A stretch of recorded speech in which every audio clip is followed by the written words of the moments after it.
Okay, we left off Reshut Ches. Hamakir Makomo. Hamakris Makomo. One of the characteristics you need to understand to acquire Torah, you have to recognize who you are. Hamakir Makomo. You recognize your place. You understand the innate value of yourself and your deficiency. Yeah, it's interesting. It's not only enough to recognize your deficiency. You have to recognize your worth. It's a combination of both. It's a balance.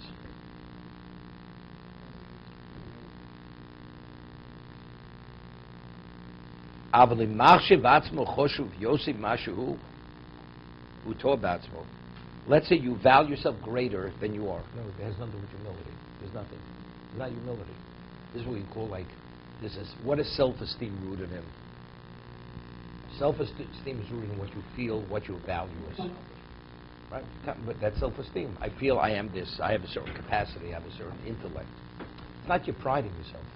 Just an evaluation, self-evaluation. Anivos, humility is, despite that, you don't get carried away with it. That's humility. To evaluate yourself properly. The erich, utobats, sometimes you over-evaluate yourself.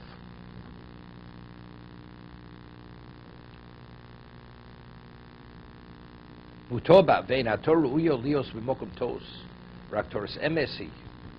This, if it's a self-misevaluation, and Torah's emes, it is something which is not in line. You think you're more than you are based on evaluation. Doesn't make a difference. You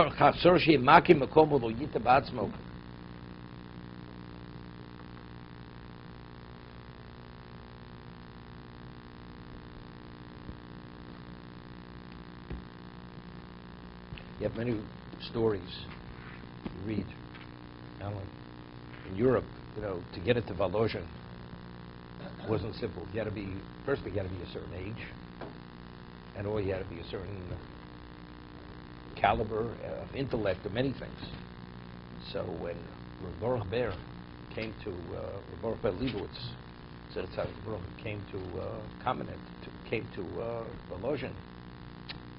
He was barely bar mitzvah. The youngest student of Volozhin was 16 years old.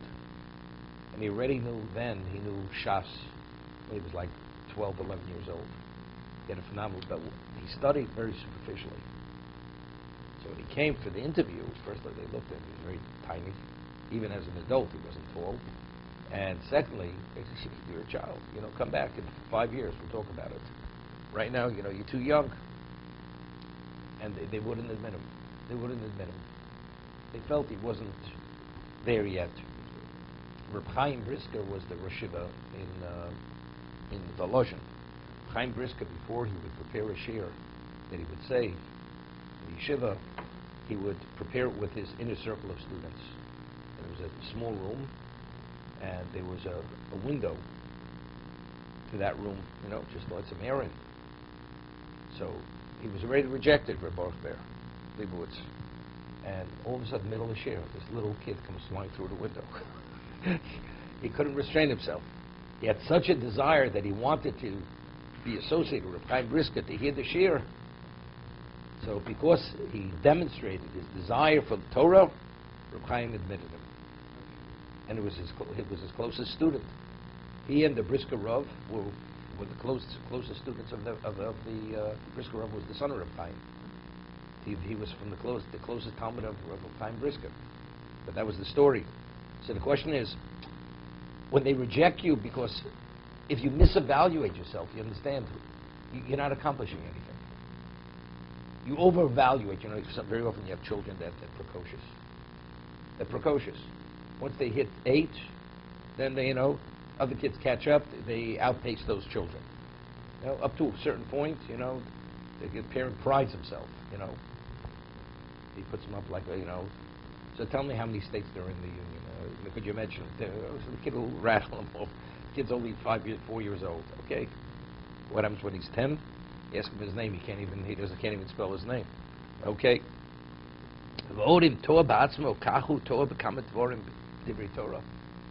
saying something that is interesting. Just as a person makes a misevaluation on himself, when he studies Torah, the Torah will be misevaluated.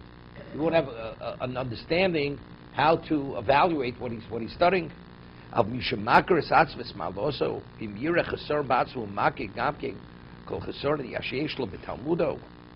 he recognizes his own failings, he recognizes, let's say he has an understanding, and he realizes that his thought process is flawed, because he puts it under that level of scrutiny.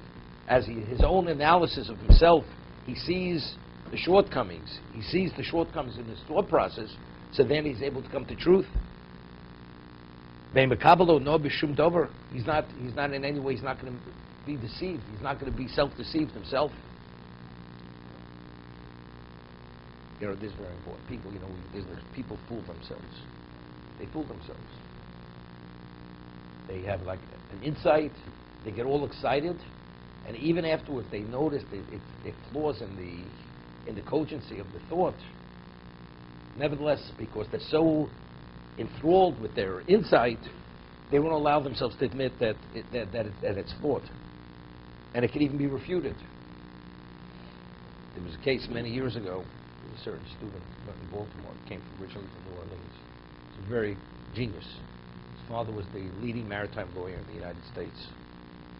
And the whole family became Bali Tshuva. He was an only child. And he went and he received a PhD in genetics. And he was like a little eccentric type of person. Religious, Talmud Chacham. Went down to the National Institute of Health. And most of the people then who worked there, the story goes back 35 years ago, close to 40 years ago, already had his PhD. Most of them were Indians. A lot of Indians worked there in this field, genetics. The government had already put in $200 million in a certain study. He was there 2 days. That was the end of the study. He pointed out it was all built on a flawed premise. That was the end of the story. I mean, nobody could pick it up. Maybe they know, it really doesn't make a difference.